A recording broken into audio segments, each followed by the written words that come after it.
The views and opinions expressed on this podcast do not reflect that of the UpTogether organization.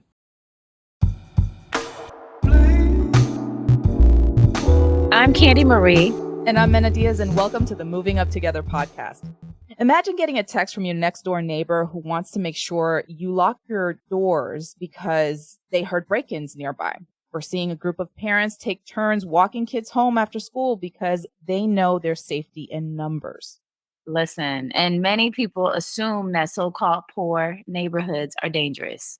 I know because I'm somebody who experienced that same type of stigma as well. And after all, that's what you see a lot on TV, right? That's the narrative that's created and that's written. But research actually shows that people in these communities, we have strong bonds and we actually look out for each other. That's right.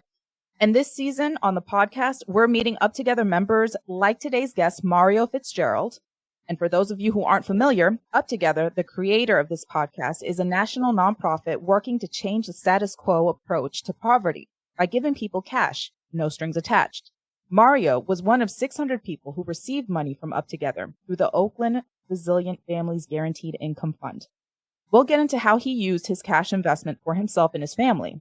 But we'll also learn on how communities come together to create a sense of security even when resources are limited.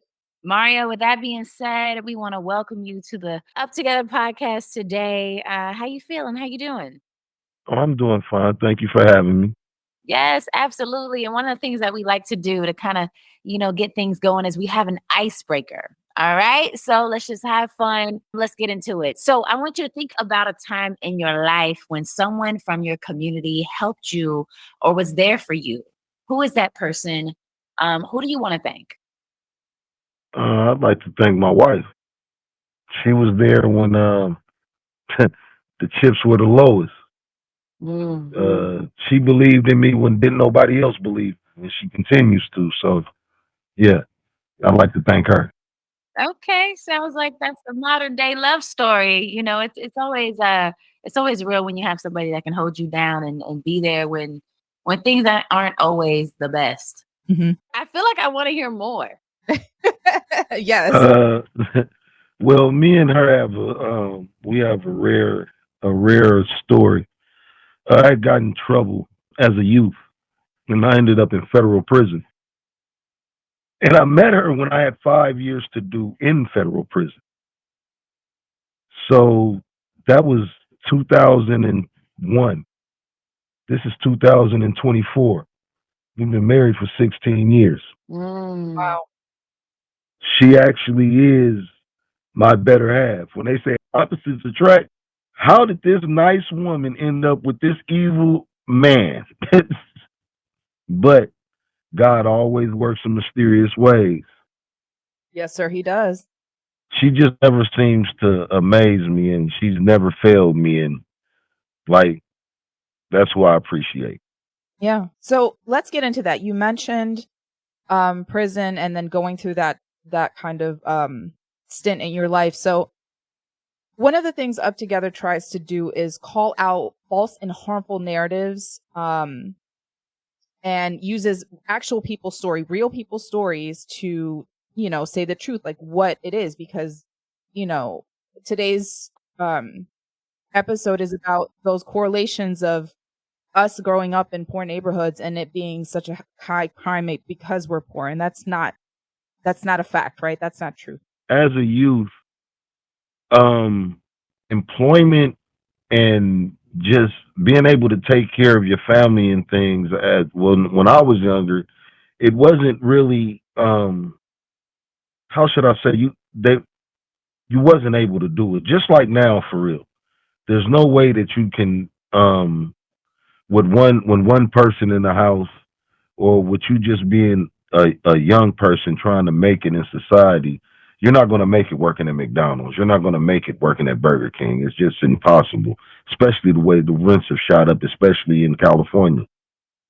And back then, we were sold a false narrative. We thought we were doing right, but we knew we were doing wrong, but we thought we were doing right. So drugs were just, everywhere. and you were either using them or you were selling them. And I chose to sell them, which wasn't the smart thing to do. But at the same time, my parents was on drugs. I got out of the youth authority. My refrigerator was empty, and the cabinets was bare. Mm-hmm. So I did what I had to do to survive. And at the same time, it was like a school to prison pipeline out here in Oakland. Like everybody that I grew up with ended up in prison. We all ended up going to jail. Mm-hmm. So it took us to be able to realize sooner or later that we were like, wait a minute, hold it. It took me till I was 30. I'm not even gonna lie. Like I said, I went to a federal prison in 2000. I was 30 years old. I didn't get out till I was 35.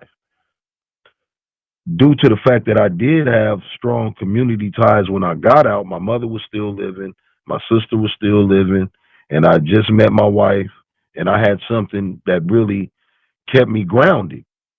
To where as though I stayed out of prison 16 years to 2021, and I've seen Oakland change, and not for the better, not at all.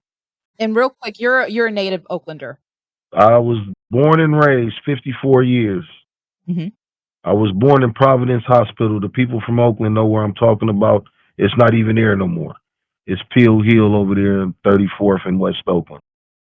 But like I said, I seen the change for the worse. So in 2020, 21, when COVID hit, it really got desperate out here. And you seen people getting robbed, you seen home invasions, you seen like people you grew up with getting killed and dying off, especially because I'm older. And at the time, even though I knew that what I was doing was probably wrong, I acquired me a firearm because I was scared for my safety. And luckily for me that I did, because one day a young man ran up on one of me and my friends. We wasn't bothering anybody. We was minding our business. And he decided that he was going to rob my friend because he had a chain on his neck. My friend grabbed a gun. They fell on the ground and they was wrestling for the gun. I didn't have a gun on me. I went and got a gun from somewhere, and I defended me and my friend. And at the same time, if anybody knows anything about the thing that these young people are doing out here, they don't never come alone. They always come in like 2, 3 carloads of young people. So as I'm defending my friend that's on the ground, luckily I didn't shoot him, but I did shoot a young man, and he is deceased, and I regret that. But as I was doing that, there was another young man coming up behind me trying to shoot me. So I turned around and did what I had to do to get him off of me.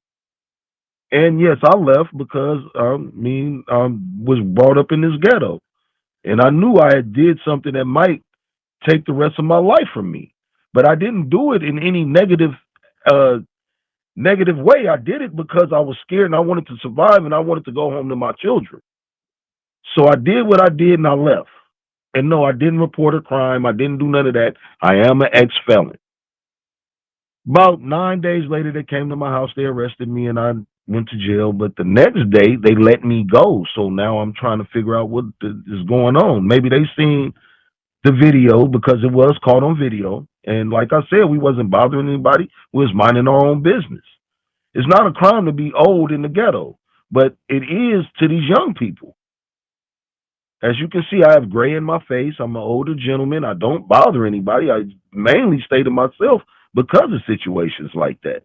So anyway, they came to my house. They arrested me, and my family and community members bailed me out. And I got a lawyer, and they ended up convicting me of the guy that was helping the guy to rob me. I didn't get convicted of the guy that was deceased because they seen on the video that that was right. But if they seen on the video that that was right, why didn't they see on the video that it was right that I had to get the other guy off? They convicted me of a strike and assault with a deadly weapon instead of what I was guilty of, was being an ex-felon in the possession of a firearm. And this is the thing that black people and all type of minorities come to deal with when it comes to the justice system. But then they want to figure out why we don't trust the justice system. Look how they do it. It's like they just showed me my life wasn't even worth saving. They threatened me with 9 years for 3 years. I fought this case for 3 years. I just got probation on the 2024. For 3 years, I was threatened with 9 years in prison, and I'd been out 16 years. I hadn't did nothing more than get a speeding ticket in that time. My mother passed, my sister passed, I adopted my niece, I got 2 teenage kids, and I got my niece. So I got 3 teenagers at the house. I've done nothing to show these people that I have any criminal intent. All I wanted to do was live. Hmm. I just wanted to survive. And Right. luckily, if this would have happened like 20 years ago, I probably would have got life because it wouldn't have been any video. Like I said, I did leave. Yeah. I know how the justice system is. And you know what? I'm gonna share just a little bit because I can relate to everything that you're saying right now. You know, I come from a very similar community living in Florida, and I have 4 brothers, and 3 of my 4 brothers have also been to prison. 3 out of my 4 brothers are also victims of gun violence. And it's not because they're bad people.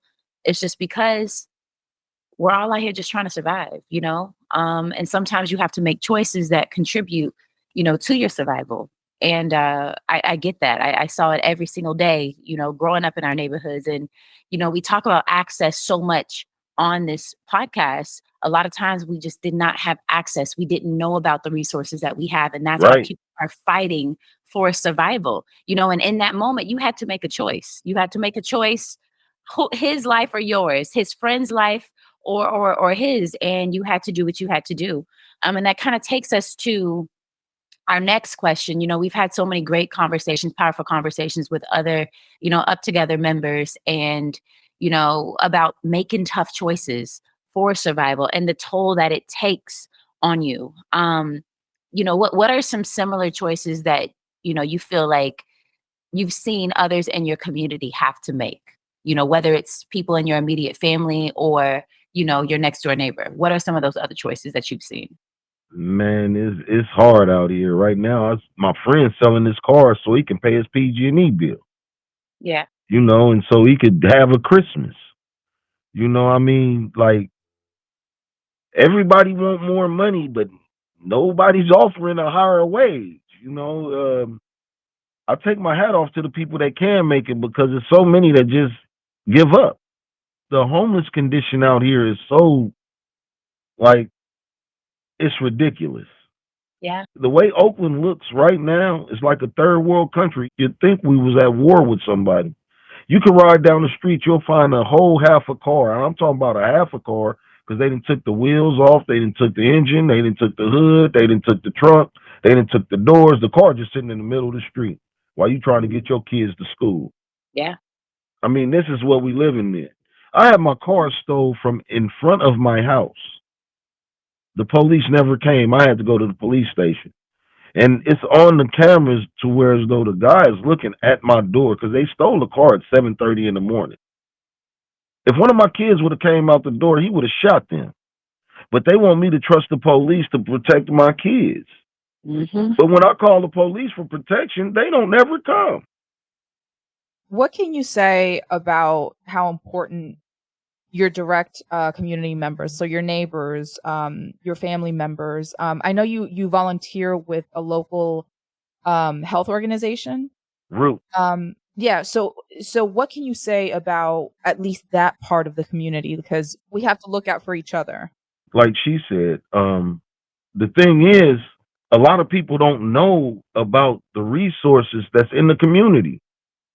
And when you tell them about the resources in the community, they're so used to just being looked over and not looked after, they don't even believe you. It's hard to even get them to go down there to get the resources that's available to them Mm-hmm. because they've been lied to for so long. They can't believe that anybody would actually give a damn about them, and that's sad. Yeah. I've sent like probably about 10 people down there. And I've been fortunate to where as though I got about 4 to actually follow through. Because you got to understand, some people get put in positions and they're not understanding the importance of their position. If you're dealing with people that already think that that the city government and the police department and everybody see them a certain way, And then when they're going for the help, and it's not every individual. I mean, it's just the way humans are. If you're dealing with an individual that doesn't want to do certain things in a timely manner, then the people give up. And they're used to giving up by now. Mm-hmm. They quit on life. It's up to us to make them see a reason and to keep going. A lot of these people then quit. So, Marrio, real quick, we have some data here that our research team provided for us, and I'm curious of what your thoughts are about this. So, like I said, our research team did a little bit of digging, and they found out that every week the Oakland Police Department releases crime reports. So it says overall reports show that crimes are down 36% compared to last year. This includes drops in crimes like homicide, aggravated assault, robbery, and robbery. So how do those statistics align with what you personally are seeing in your community right now? Of course, crime is down if people stop reporting crime. If the police not coming, why would they keep calling? Mm. Man, I had a friend of mine get robbed at the Wells Fargo on over there on Fruitvale. Mm-hmm. Guy rolled up, pulled the gun out. Let me get it. He had just withdrawn $800. Gave him the 800. He jumped in his car and pulled off. I say, hey, you didn't call the police? Why? They not gonna do nothing. Wow. So of course crime is down if they're not reporting the crime. Come on, talk about it. And then wait a minute. Okay, you saying crime is down. Compared to what? You understand what I'm saying? Are you comparing it to 2022, 2021? Of course crime is down. Mm-hmm. Are you comparing it to 2020? No, you're not. You're comparing it to when crime was elevated as high as it could be. So yes, of course crime is down. You know what? It's exhausting. People are exhausted. Like it's so I'm one interesting. of them. Listen, it's so interesting that you said that because I had to speak to a detective. I mentioned, all three of my brothers have been victims of gun violence, and one of them unfortunately passed away 2 years ago to gun violence. And I was the point of contact for the police, for the detectives. And when I tell you it was so exhausting talking to him, like he did not care because he was another young Black boy. And I said that to him. I said, I know you don't care because this is another young Black boy and this is not your son and this is not your brother and you can't relate to this. I said, but this is happening in this community and something has to be done about it. Right. And he didn't care. He didn't call me back. I had to keep calling him back. Like he did not try to solve the case. And it's something that I'm still kind of like fighting to get justice for my brother 2 years later. So what I want to know is because, I love that you've taken your story and the things that you've gone through and you've become a resource because that's what we have to do. We have to become the resources. We have to use our voices. We have to speak up. So what resources do you help direct people to? Because it has to be us. I direct them to Roots, and I direct them to certain, like, we have out here, we have Leap. I don't know if they have Leap out there, but they have Leap when it comes to PG&E bills, and they'll help you with your water bill. They have certain little things that I've had to use that I tell my friends about. Yeah. Like PG&E has a thing called AMP for low income people that they'll pay up to $8,000 on their PG&E bill. A lot of people don't even know about it because they're not really advertising it, but you can find out about it if you go on there and look. So I've got the lady's number that does the approval and everything, and I've gave it to a few of my friends and made sure, because everybody can't afford what's going on nowadays. You got rent, a 2-bedroom costs you $2,500 out here. Crazy. I mean, it's ridiculous. You know, when I was growing up, a 2-bedroom, when I first got my $500, when I first, I'm 54 though. I'm gonna tell my age. I don't care. Yeah, I'm old. $500 for a 2-bedroom. Y'all wish y'all was old too, because y'all ain't gonna never see that again. Listen. Can I just share this real quick? The other day I was going through paperwork and I saw an old pay stub from my first apartment here in Georgia, and it was exactly $700. See? And I was like, never I will never see this You ain't gonna never see that again. Never. $1 a gallon of gas, 99. When I started driving, gas was 75 cents a gallon. Come on, you'll never see that again. You're right. I was talking mess when they drove it up to $1.75. What the hell? But hey, change is good and it's bad. But when you stuck and you're not able to change, Yeah. you need the resources so you can make that crossover. But some people are so, I mean, it's sad, man, because mental health, one thing everybody needs to really take seriously is mental health. Because if you think for 1 second that what you're going through isn't affecting you mentally, I don't care from the richest to the poorest, you're delusional. Mm. I see a therapist every week. Come on, black man, talk about it. I was seeing a therapist before what happened in 2021 because of what I've been through in the community without going to prison.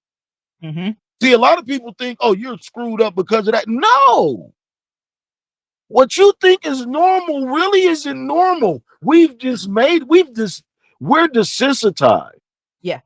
One of our members talked about survival mode and living in survival mode and the toll that takes on you, even though you don't realize it when you're going through it. But it's facts. Like when you're living in survival mode for so long, you don't know how to relax. You don't know how to take a breath. And it's this constant stress on you, you know? It's just certain things that a human being, and it's not even just because we live in the ghetto or the poverty-stricken area or whatever, however they want to say it. I mean, even the richest people go through things that tests their mental capacity, and they don't understand it because you be so far into what you're in, it just becomes the norm. Don't you think P. Diddy was screwed in the head? But to him, it was normal because this is what he does. It was normal to him. He wasn't seeking any type of medical attention or anything because this was his reality. It was what was normal to him. So you know what? Let's talk about this. What is the mental toll of living in a place where you feel unsafe? Like, let's really unpack that a little more, because it's like it's equivalent to going to war, like going overseas, like going to World War II. You know, it's like it's equivalent to like our military men going and literally being in a physical war. Like I was having this conversation with my little brother literally 2 days ago. He just got out of prison last month. We're worse than a Vietnam vet. We're worse than somebody that's been to Iraq or Afghanistan. Because we don't get a break. We don't get to take leave. Ever. And then after that, if we really mess up in war, we go to prison. Hello? You're right. Okay, so at least they get to take leave. And the same thing they seeing at war, we seeing every day, but we get no time off. I done seen my friend die right in front of me. That's not normal. I done had my friend get shot right in my passenger seat. That's not normal. I know it's not. No. I'm telling you the things that we rationalize because we go through it every day. Mm-hmm. Because this is what we do. And we go ahead and we rationalize it. Because if you've been seeing it since you were 15, 16, 12, 10, 9, you've been losing classmates, cousins, uncles, aunties. Yeah. If you don't rationalize it, you'll lose your damn mind. Yeah. And many have.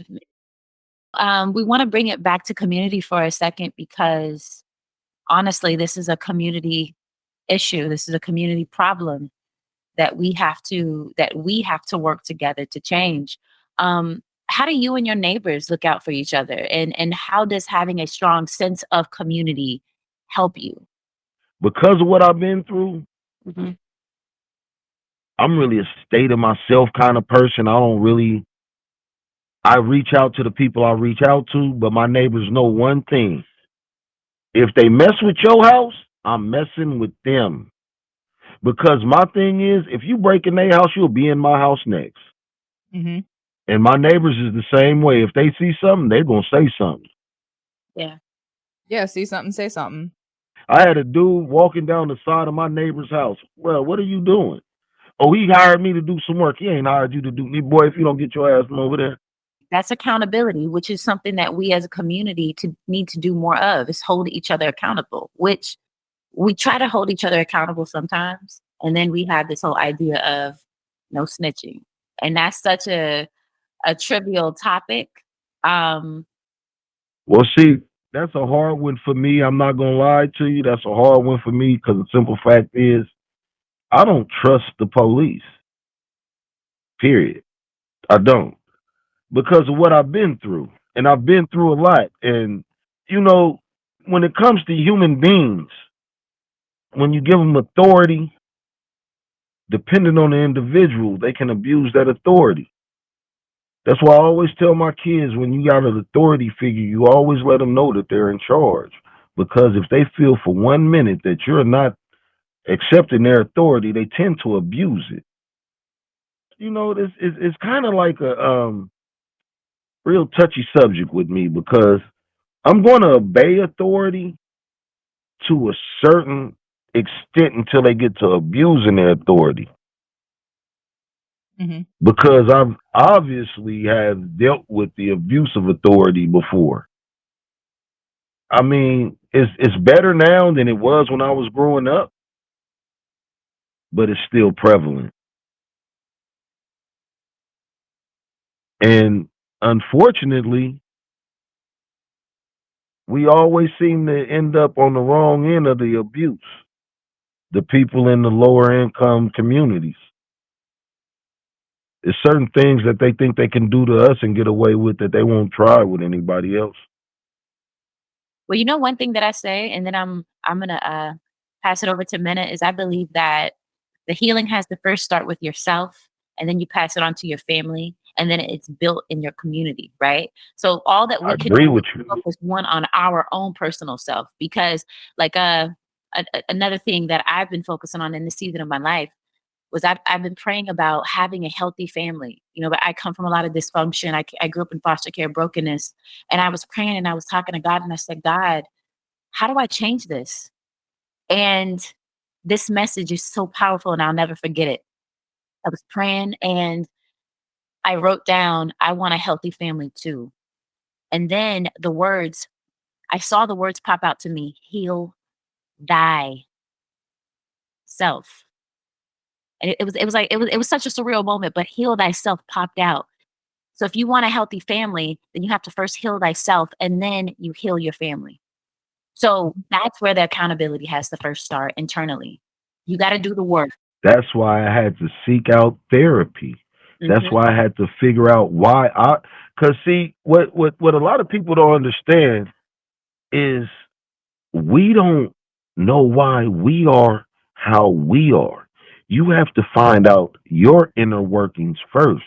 What triggers you? What makes you do the things that you don't want to do so you won't do them? So you can figure out a better way to deal with certain situations. Yeah. The work has to happen with yourself first. You can't tell somebody else what's wrong with them if you don't know what's wrong with you. Yep. And I love that you use the word triggers there, because so many of us are walking around with triggers that we are completely unaware, whether that comes from growing up in an abusive household, seeing, your friends and family get murdered in front of you, growing up in foster care. There's so many different you'd be shocked at the very minute things that set those triggers off that make you have an impulse, decision. something that's not necessarily good for you. Marrio, let me ask you, what is your hope for your community where you are at this moment in time? Well, let me explain. I lived in Oakland all my life, like you said. And I can remember when we had families that used to look out for each other. Hmm. Oakland used to be an industry town. They had a whole bunch of like Caterpillar, GM, Goodyear, Granny Goose Chips, Mother's Bakery. And then everything disappeared. I'd really like my community to get back to caring about each other again because right now it's dog eat dog. You on your own. So you're looking forward to definitely bringing some industrial jobs and stuff like that back to Oakland to be able to provide positions for the residents. Yes, but it's very hard to see because the only thing they're doing is tearing Oakland down. They took all three of the sports franchises. Everything around here is getting shut down. I don't really want to cast a negative about Oakland, but it's really like it's horrible right now, and somebody needs to do something. And if it's us, I don't think it's going to end right because we have a certain mindset, and the young people have a certain mindset, and it's not really gelling together. It's like a lawlessness that's going on in this community that's never been seen before. And I don't care what they say about the crime rate going down. They said it hadn't been nobody killed in Oakland in 7 weeks, and they killed 3 people the next day. Hmm. So there's a disconnect right now between the younger generation growing up, the older generation that's been there, and of course, like you said, loss of enterprise, where that's going to affect any community anywhere in the country. When you start losing jobs and people have a need, obviously, to pay bills, to buy food, to provide. Look at this. In-N-Out Burger closed their burger franchise over there on Hagenburger or Edgewater or whatever it was, right? In-N-Out Burger hasn't never closed a franchise. And In-N-Out Burger was doing good business over there. But what happened, that line, because if you're familiar with In-N-Out Burger, there's always a line. They rolled up and robbed the whole line. Dang. Wow. That's wild. They closed Black Bear Diner. They was robbing people coming out of Black Bear Diner. They closed Denny's because the homeless people just had took over the whole street over there. You couldn't even park to go to Denny's. They want us to figure out how to fix the community. Well, why they won't send help to fix it?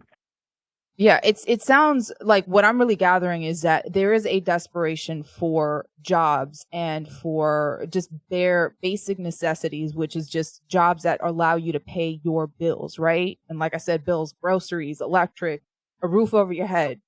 Quick Well, question. see, that's another thing where the disconnect come in at because my generation, we would work. These kids don't want to work. They think somebody owes them something. They want somebody to give them something. They want to take. They don't want to work. Jobs are, you can get a job. They can get a job. They're not getting them.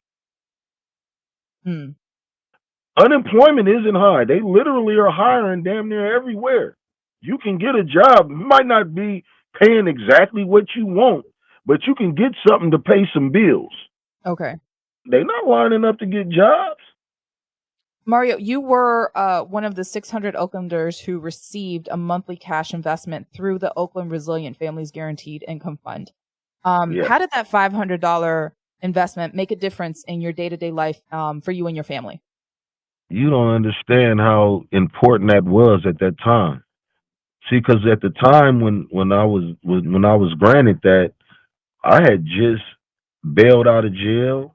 I had just went through a traumatic. I didn't know how I was going to make it. I was just happy to be free. Yeah. So it helped with bills. It helped with getting my kids to school. It helped with food. It literally helped me survive. So I was so grateful for that. Yeah. What kind of a peace of mind? Because all I keep thinking about, like, I felt the peace. Did you feel that peace, Venna? Yeah. What did that mean for your peace of mind? I mean, You don't understand because it was a traumatic time at the time. I didn't even know if I was gonna like I had got out, but I knew I was going back in my mind because they didn't see the right or the wrong in the situation that had occurred. Like I said, I was on pins and needles for 3 years, so at least I did have that right. So I didn't have that much more on my plate. Hmm. You understand what I'm saying? Like Yeah. I was overwhelmed, but at least I wasn't overwhelmed. Yeah. At least I was about to count on this to pay this to get this did to do that because everything else was just up in the air at the time. Yeah. And people don't realize that going through a court, just going through court period, whether it's leading up to a trial, you're in the middle of a trial, or whatever the case may be, that is stressful. Like there is not much that you can take in as far as like your mental capacity because you're dealing with the stress of dealing with a trial. Not to mention, like you said, you're dealing with lawyer fees, you're dealing with court Yes. fees, stuff that people are like, wait, what? I got to pay for what? Bail? Yeah. You got to understand, my whole youth, I've been locked up. I've been out 16 years. I've been raising kids. I've raised two grown kids, and I'm raising my young kids. I'm thinking all this is finna come to an end. Every day you thinking you got this over your head every day for 3 years. Thanksgiving of 2023, my lawyer called me and said the DA agrees they're going to give you probation. I sat on the edge of the bed and cried with my wife. You can't even imagine the relief that I felt. And then even after that, they still was threatening me with 9 years. I done been out 3 years on bail. I haven't did anything wrong.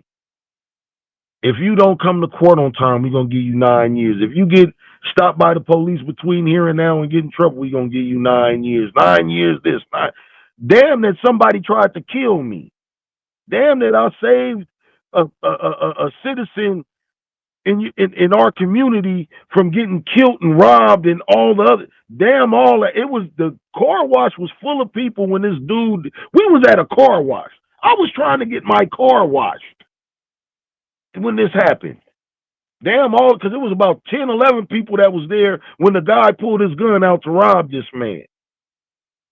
That you seen me talking to for the last hour on video, but I'm still the guilty party. So it's a lot that needs to be fixed. It's a lot that needs to be done.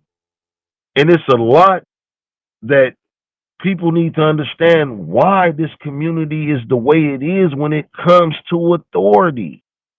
We don't trust them and they seem to not value us. What's one piece of advice you would give to the younger kids coming up that you see them there? You said there's jobs that they can get out there, but they're choosing not to do. What's one piece of advice, having lived the life that you live, having the experience that you can give them? Stop falling for the bull. Okay. Stop buying into the bull. Yeah. Stop following somebody that don't even know where the hell they going. Lead yourself. Yeah. That's a good one. You don't have to be a crowd. You don't have to be in the in crowd to be in. You can be your own person and still be relevant. You don't have to be a thug. You don't have to be. Listen, you're talking to one, and it ain't never got me nowhere. I've been to the youth authority, state prison, federal prison. I've sold drugs, run guns. I've done it all. And it's never got me anywhere. Do you know what got me somewhere? Raising these kids, staying here on these bricks, meaning something to my community and to the people that love me. I've never felt more appreciated than that. Because everything else I did, I always was doing this. Wondering, was this dude finna do something? Was that dude finna do something? I'm gonna have to do something to him. I mean, man, if that's what you want to do, go on do it. Be the best you can be at it. But I don't think that that's really the way you're going to want to live, because especially when you get my age, you have a lot of regrets. You sit back and think, damn, did I really? I really did that. Damn. It's up to you. It's your life. Don't nobody have to answer about it but you. And sooner or later, guess what? If you're doing wrong, you're going to answer. It never fails. You're gonna answer. It never fails. You know, one of the most powerful things that I love about the Moving Up Together podcast is that we're all about talking about solutions. We're all about sharing powerful, real stories. And I didn't know how much I needed this conversation. I didn't know how much I needed to hear your story out of your words from your perspective today. Literally today. Believe me, I'm not proud of nothing I have done, Mhm. but what I have done is who I have become. And I'm not and I'm proud of him. So I wouldn't take back nothing I've been through because I can tell a few young people where they missing what they shouldn't be missing. Yeah. Mm-hmm. It's missing. It's what they feel like they're missing. And they not missing nothing. But they will be. They gonna miss their whole youth. They gonna miss their mama. They gonna miss their daddy.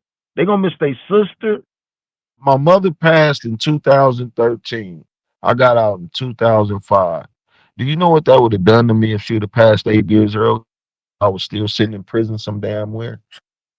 My sister passed in 2017. My younger sister. Do you know what that would have done to me Yeah. if she would have passed 13 years earlier? I seen my sister that day. I seen her that day. She talked to me. She was laughing. She ran up the stairs. Later on that evening, I had to witness my sister with a contraption on her chest. They trying to save her life, and unfortunately, she did not make it. But I adopted my niece, and I keep it pushing because I got to, because I got them and they got me. Those babies were a savior. They actually saved me. Yeah. They actually saved me. Could you imagine what I might be if I didn't have my wife and kids? There's a whole lot of anger in here, a whole lot of hurt, a whole lot of loss. I got extreme anxiety. I have depression, PTSD. Tell you I go to therapy every week. So just imagine where I would be without them keeping me grounded. I have something to look forward to every day. It might not be what I want, and sometimes it's trying. I got 3 teenagers now. So you know what? You know what, Mario? With everything that you just said, we have this segment called Free Game, right? And it's an opportunity for you to speak directly to your city officials, your government officials, all of these people that are in power, right? Because you got a lot of passion. You got a lot of life that you've lived. What do you want to say to them? You know, what ideas do you have that you think that they should implement to bring down the crime rate in Oakland and keep everyone safe? What do you want to say to them? This is your chance to say it to them right now. They need to do better, and they know it. They know their response times is garbage. They know them statistics that they keep telling the community is false. Stop spreading that false narrative. Let them know exactly what's going on in this community and then do something about it. You can't keep putting a pig in a wig and telling me it's fair or false. It's not. It's a pig. You can't do that. I like that. Stop putting the pig in a wig. It's not Ferris Fawcett. I love You that. can't do that. Or should I say Holly Berry? But you can't do that. You got to tell them the truth. Yeah. Ride down the street and see what we see every day. I know they seeing it. It's ridiculous. But you're gonna sell me this false narrative that crime is down, homicide is down. Oh, homicide down, why? Because the killer decided to sleep for a week. He'll be back next week. Come on, man. They not doing anything to help us. And then my friend made a very good point. They have traffic. They sometimes they try to bring the motorcycle police out and everything, right? Well, why are you bringing them out in the morning and the afternoon? Like you trying to abuse the working people. Why you ain't bringing them out at 2, 3 in the morning after midnight when you know the streets are rampant with these people riding 4 or 5 in the caravans they riding around here? Like I said, when they stole my car, it was 2 cars with them. And that was after I went through the situation in the car wash. When they rob you, they don't come by themselves. And this ain't even all and this the bad part. It ain't just Oakland. I'm not gonna act like we got the corner on this. Like this is just prevalent to Oakland. No, this is throughout the United States. You know the guy that just did the CEO that got killed of the healthcare insurance thing out there in New York yesterday? If you would have read some of the comments that was on Citizen app, that's why I say it's not just Oakland. The whole United States is desensitized. Like they making jokes. The man that lost his life. They sitting there like that's funny. They making, oh, that mean our health care is going down? Well, he's not going to make it to dinner tonight. What type of bull? Like you said, we need to work on us before we work on anybody else. Period. Yeah. Somebody can get robbed out here for $1,000, maybe a Rolex watch, or maybe they was driving an expensive car. Well, what were they doing in Oakland with that? Why can't you be in Oakland with that? Why should I have to worry about what I got in my pocket because somebody else is going to try to take it? I should be able to wear what I want to wear. I should be able to go where I want to go. Yeah. But that isn't the case. I go home before it get dark outside. My mama always said nothing good happens after 10 o'clock at night. I do what my mama said when I was about 7. Don't you let them street lights catch your butt outside. Yeah. Ooh, I was just about to say street lights. Talk about it. And I don't let them catch me outside. Because once it get dark around here, it get dangerous. Listen. Well, you know what, Marrio? You've heard it here first on the Moving Up Together podcast. You got to get up, get out, and we got to do something. Thank you so much. I believe everything that you said is going to allow us to think, feel, and be different. This is what this phenomenal show is all about. Again, we want to thank you for joining us today, myself and my amazing co-host, Mena. Thank you for sharing your experiences here with us at the Moving Up Together podcast. Thank you. Okay. And you guys have a good day. We appreciate you so much. Thank you for your time. All right.